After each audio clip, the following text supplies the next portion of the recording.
علیہ وسلم مکہ میں داخل ہوئے. 10,000 کا لشکر دیکھ کر مکہ والوں میں لڑنے کی ہمت نہیں ہوئی.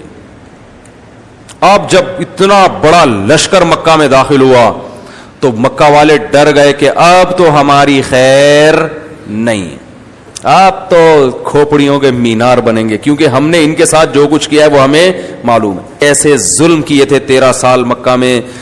حضرت بلال کو گرم ریتوں پہ لٹایا گیا اور خباب بن ارت کو آگ کے انگاروں پہ لٹایا گیا. کتنے صحابہ کو قتل کیا گیا، کیسے کیسے مظالم، اور اس کے بعد بھی کتنا تنگ کرتے رہے ہیں، اس کے بعد بھی کتنا تنگ کرتے رہے ہیں. صلح حدیبیہ کی پھر خود ہی ایگریمنٹ بھی توڑ دیا. اتنا ظلم. تو پھر انہوں نے کہا کہ اب تو کھوپڑیوں کے کیا بنیں گے، مینار بنیں گے.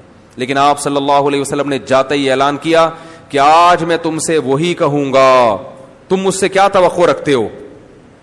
تو انہوں نے کہا آپ بڑی تعریف کی، آپ بڑے اخلاق والے ہیں.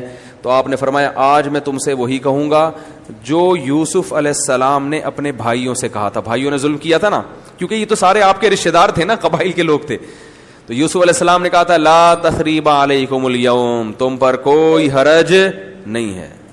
تو آپ نے فرمایا سب معاف ہے، انتم العتقاء، کوئی غلام بھی نہیں بنے گا، ورنہ تو جنگوں میں غلام بنا لیتے ہیں نا، سب معاف. اور ابو سفیان جو سردار تھے، کیونکہ سردار آدمی تلوار کی نوک سے نہیں جھکتا، عرب میں بڑی عجیب غیرت تھی. ابو سفیان نے کہا میں اگر مسلمان ہو گیا تو اس کا مطلب میں ڈر کے مسلمان ہوا ہوں نا. تو اس لیے آپ صلی اللہ علیہ وسلم نے ارادہ کیا کہ ابو سفیان کو عزت دی جائے. یہ وہ ہے نا کہ لوگ عزت دار لوگوں سے عزت والا معاملہ کرو، حدیث میں آتا ہے نا. میں کہتا ہوں سیرت کو انسان تمیز سے پڑھ لینا، ہر چیز ملتی ہے نبی کی سیرت میں. دنیا میں جینے کا سلیقہ آتا ہے کہ کیسے رہا جاتا ہے.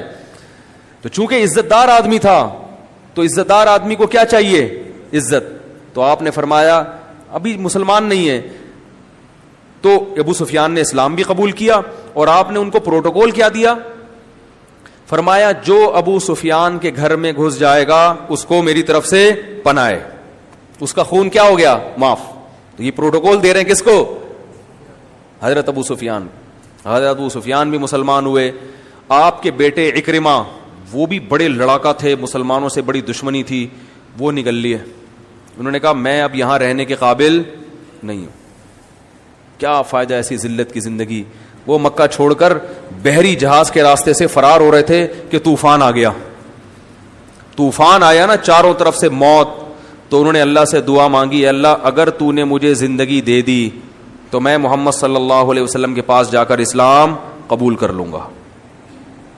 وہ طوفان تھم گیا، آپ واپس آئے، غیرت مند تھے نا سردار کے بیٹے، آ کے اسلام قبول کیا. اس پر اللہ نے قرآن کی آیتیں نازل کی، فَمِنْهُمْ مُقْتَصِدٌ.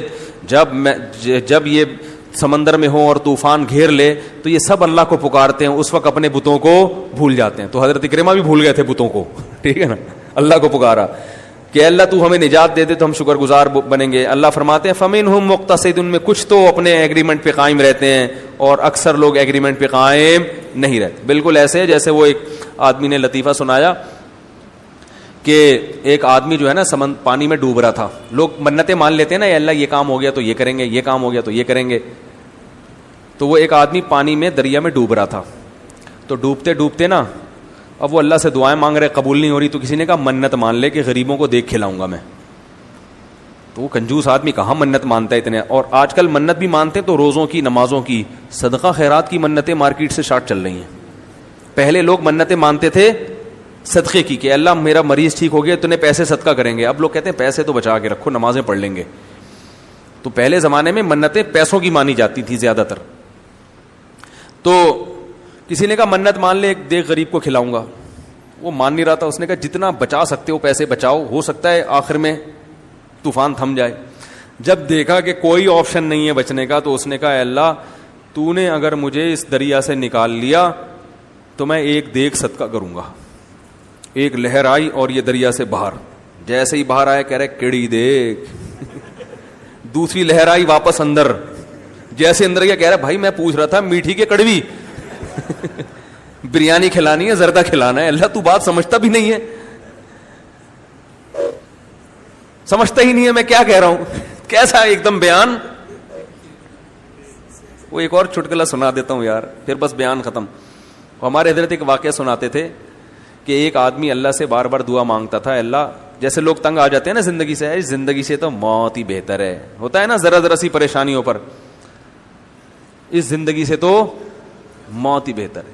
بار بار دعا مانگتا تھا, اللہ موت دے دے, موت دے دے, ایسی غربت, مہنگائی. ایک دن ایک آدمی کو مذاق سوجا نا, تو یہ درخت کے نیچے بیٹھ کے دعا مانگ رہے, اللہ اس زندگی سے تو موت ہی بہتر ہے, موت دے دے. اوپر سے اس نے رسا پھینکا اور اس میں پھندا بنا ہوا ہے, وہ پھندا اس کے سامنے آ کے لٹک گیا, اور یہ دعا مانگ رہے, اللہ موت دے دے. تو جب پھندا سامنے دیکھا نا, کہتے ہیں اللہ یہ کیا ہے. اوپر درخت سے اس بندے نے نا ڈرامہ کیا, اس نے کہا, اے میرے بندے, تو چونکہ بار بار موت کی دعا مانگ رہا تھا تو آج میں نے تیری دعا قبول کر لی ہے, تو اس میں اپنا سر داخل کر لے, میں تجھے اٹھا لوں گا. تو کہتے ہیں اللہ یہاں تو کوئی کسی سے مذاق بھی نہیں کر سکتا. اے اللہ یہاں تو کوئی کسی سے, میں تو مذاق کر رہا تھا. تو حضرت اکرمہ رضی اللہ عنہ نے منت مانی کہ اللہ بچا لے گا تو اپنی اس منت پر قائم رہے. تو ایسے, لیکن کچھ عرب کے سردار ایسے تھے جن کے بارے میں نبی نے حکم دیا کہ جہاں پاؤ ان کو قتل کر دو, ان کی بخشش نہیں ہے. تو یہ کیا ہے اسلام میں, وہ بھی ہے اور یہ والا پہلو بھی ہے. زمانہ ڈھل رہا ہے مغربی تہذیب میں, لیکن تیرا ہر رنگ میں ڈھلنا الہی تیری خاطر. سلیمان علیہ الصلوۃ والسلام کو اللہ نے پرندوں کی بولیاں سکھائی, چیونٹیوں کی باتیں تک سن لیا کرتے تھے. تو ایک دفعہ سلیمان علیہ السلام اپنا لاہو لشکر, ہواؤں کو مسخر کر دیا. یہ سب ہوا کیسے؟ ہوا ایسے کہ سلیمان علیہ السلام بھی تھے بہت زیادہ عبادت گزار. آپ نے جہاد کے لیے گھوڑے پالے ہوئے تھے, ان کو دیکھ رہے تھے بڑی خوشی سے. دیکھا بھائی ماشاءاللہ, گھوڑے تو ایسی چیز ہے نا, آدمی بڑا اچھا لگتا ہے جب گھوڑے کو دیکھتا ہے. بائکیں دیکھنے میں وہ مزہ نہیں ہے. آج لوگ بائکیں دیکھیں, واہ بھائی 125 ہے بھائی, ویلی لگا رہا ہے بھائی, گھوڑے پہ بیٹھ کے ویلی لگاؤ پھر پتہ چلے گا. تو سلیمان علیہ الصلوۃ والسلام اپنے گھوڑوں کو دیکھ کے کیا ہو رہے ہیں, خوش, اللہ نے مجھے اتنے گھوڑے دیے دشمن پہ حملہ کرنے کے لیے. اتنے مگن ہوئے اس دولت کو اور مال کو دیکھ کے کہ آپ کی عصر کی یا تو نماز قضا ہو گئی یا کوئی اس وقت معمول تھا ذکر کا وہ معمول قضا ہو گیا. سلیمان علیہ السلام کو پریشان ہوئے کہ اے اللہ یہ تو جہاد کے گھوڑے تھے, میں ان میں مشغول ہوں تو تیری یاد سے غافل ہو جاتا ہوں, اور اگر تجھے یاد رکھوں تو ان گھوڑوں کی خبر گیری کون کرے گا. بات نہیں آئی سمجھ میں. بلکہ اس سے پہلے کیا کیا, آپ کو غصہ آیا کہ میں ان گھوڑوں میں مشغول ہو کر اللہ کی یاد سے غافل کیوں ہو گیا. حکم دیا کہ سارے گھوڑے ذبح کر ڈالو. کیا کر دو؟ سب کو. یہ مال ہے جس نے مجھے اللہ کے ذکر سے غافل کیا. سارے گھوڑے کیا کر دیے؟ ذبح کر دیے. اب جب گھوڑے ذبح کر دیے تو پھر خیال آیا بھائی جنگ تو انہی گھوڑوں سے ہوتی ہے. کیا ہو گیا بھائی, غلط تو نہیں کہہ رہا؟ جنگ کس سے ہوتی ہے؟ گھوڑوں سے, میزائلوں سے, اسلحے سے, ٹینکوں سے. یہ میں اس لیے کہہ رہا ہوں کہ بعض لوگ سمجھتے ہیں کہ جنگ جذبے سے ہوتی ہے, کہتے ہیں کچھ بھی نہیں ہو کود جاؤ. ایسا نہیں ہوتا, جذبے کے ساتھ چیزیں بھی چاہیے, ٹھیک ہے نا. تو انہوں نے کہا یہ تو میں نے جوش میں آ کے سارے گھوڑے ذبح کر ڈالے, اب مجھے جہاد کے لیے گھوڑے بھی چاہیے. گھوڑے رکھوں گا تو پھر کہیں آج ایک نماز قضا ہوئی, کہیں دوبارہ اللہ کا ذکر سے غافل نہ ہو جاؤں. تو اب اللہ سے دعا مانگ رہے ہیں, اے اللہ تو مجھے ایسی حکومت دے دے کہ میں ان اسباب اور وسائل کا محتاج نہ رہوں, تاکہ میں تیری عبادت کر سکوں. تو اب اللہ سے دعا مانگ رہے ہیں, حبلی ملک لا ینبغی من بعدی. یہ جو حضرت سلیمان تھے نا, ایسے بادشاہ تھے کہ تمام آسمانی کتابوں میں ان کو کنگ سلیمان کہا جاتا ہے. آج گورے بھی جب سلیمان علیہ السلام کا نام لیتے ہیں نا انگریز, وہ بھی کیا کہتے ہیں؟ King Solomon. دیکھا ہوگا نا آپ نے. تو ان کی بادشاہت کے اتنے چرچے ہوئے کہ ان جیسا بادشاہ نہ کائنات میں کوئی گزرا اور نہ قیامت تک کوئی دوبارہ پیدا ہوگا, کیونکہ انہوں نے دعا مانگی, اے اللہ مجھے ایسی بادشاہت دے دے لا ینبغی لاحد من بعدی, کہ میرے بعد وہ کسی کو بھی نہ ملے قیامت تک. امریکہ بھی وہ بادشاہت نہیں دیکھ, خواب نہیں دیکھ سکتا اس. اللہ فرماتے ہم نے ان کی دعا قبول کر لی. فسخرنا لہ الریح، ہواؤں کو تابع کر دیا. بھائی ہوا جہاں بولو گے ہوا اٹھا کے آپ کو لے جائے گی. وہ جو سلیمان علیہ السلام کا تخت تھا نا، وہ ممکن ہے کوئی ہوائی جہاز ہو، کچھ بھی چیز ہو، بہرحال وہ کس پہ چلتا تھا؟ وہ ہواؤں پر چلتا تھا. اور جنات کو تابع بنا دیا آپ کے، جو سمندروں میں غوطے لگاتے اور سمندر کی تہ سے ہیرے جواہرات نکال کے لاتے اور بڑی بڑی عمارتیں تعمیر کرتے. یہ جو احرام مصر ہے نا، عین ممکن ہے سلیمان علیہ السلام کے دور میں جنات کی تعمیرات ہوں. تبھی تو یہ دنیا کا ایک عجوبہ ہے کہ بغیر جوڑ کے اتنی بڑی بڑی دیواریں پہاڑ کی چوٹی پر لے کر کون گیا تھا؟ کرینے تو ایجاد نہیں ہوئی تھی، تو یہ پہاڑ کی چوٹی پر اینٹیں ہوتی نا تو ملا دیا ہوتا. آپ کہہ سکتے ہیں ہو سکتا ہے اس زمانے کے انسان اتنے بڑے بڑے ہوں، تو انسانوں کی جو لاشیں اس زمانے کی نکل رہی ہیں وہ اتنے بڑے بڑے نہیں. فرعون تو اتنا ہی ہے جتنا سب لوگ ہوتے ہیں.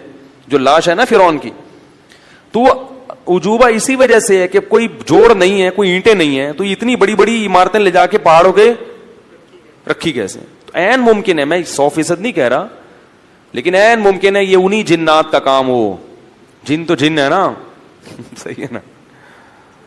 تو اللہ فرماتے ہیں کہ پھر وہ بڑی بڑی دیگچے بناتے، فوجی ان دیگچوں میں کھانا کھاتے. وقدور الراسیات، بہت سارے معجزے اللہ نے حضرت سلیمان علیہ السلام کو بھی دیے. اور خواتین سے پیشگی معذرت کہ سلیمان علیہ السلام کی 100 بیویوں کا ذکر تو صحیح بخاری میں ہے، معذرت کے ساتھ. بھی ایک تھوڑا سا قصہ آ گیا درمیان میں. کتنی بیویاں تھیں سلیمان علیہ السلام کی؟ 100 بیویاں کم سے کم، جو صحیح بخاری میں ہیں. اس سے زیادہ کتنا تھی اللہ ہی بہتر جانتا ہے. تبھی بہت سے گوروں نے سلیمان علیہ السلام کا تذکرہ اچھے الفاظ میں نہیں کیا. انگریز جو ہے نا، بعض مورخین معاذ اللہ نقل کفر وہ سلیمان علیہ السلام کو عیاش پرست بادشاہوں میں شامل کرتے ہیں ان کی تحریروں میں انگریزوں کی. جبکہ ہم یہ کہتے ہیں کہ پیغمبر عیش پرست نہیں ہو سکتے، کیونکہ نکاح کی کثرت عیش پرستی نہیں ہے. اس زمانے میں زیادہ جائز تھے تو انہوں نے زیادہ کیا. ہمارے ہاں شرطوں کے ساتھ جائز ہیں، شرط حقوق پورے کرے اور وہ بھی ایک حد تک. تو معذرت، بس جو خواتین کو تکلیف ہونی تھی ہو گئی. اب میں دوبارہ اچھی اچھی باتوں کی طرف آ رہا ہوں، ٹھیک ہے نا. وہ بھاگ جاتی ہیں بھائی، اگلے دن بیان میں ہی نہیں آتی. بھائی اب نہیں کر رہا، بس اب قصہ ختم ہو گیا. تو سلیمان علیہ السلام نے کیا ہوا کہ اتنی بڑی اللہ نے حکومت دے دی، اتنے سارے فوجی آپ کے پاس آ گئے. تو سلیمان علیہ السلام نے ایک دن قسم اٹھائی کہ میں اپنی 100 بیویوں کے قریب جاؤں گا اور اللہ مجھے 100 بیٹے دے گا اور ان 100 بیٹوں کو اللہ کے راستے کا شہسوار بناؤں گا، میں مجاہد بناؤں گا. انشاءاللہ نہیں کہا. کسی نے کہا انشاءاللہ تو کہیں اگر اللہ چاہے، انہوں نے کہا بھول گئے وہ نا. تو وہ کسی ایک کو بھی حمل نہیں ہوا. یہ بھی معجزہ تھا. کوئی اور جو ہے نا آپ لوگ کوشش نہ کریں اس کی، یہ معجزہ تھا. کیونکہ بعض لوگوں نے اس کا بھی انکار کیا ہے کہ یہ کیسے ممکن ہے، یہ معجزہ ہے. لیکن انشاءاللہ نہیں کہا تو ایک زوجہ کو حمل ہوا اور اس سے معذور بچہ پیدا ہوا. سلیمان علیہ السلام کو احساس ہو گیا کہ یہ میں نے انشاءاللہ نہیں کہا تھا، اس کی سزا ملی ہے.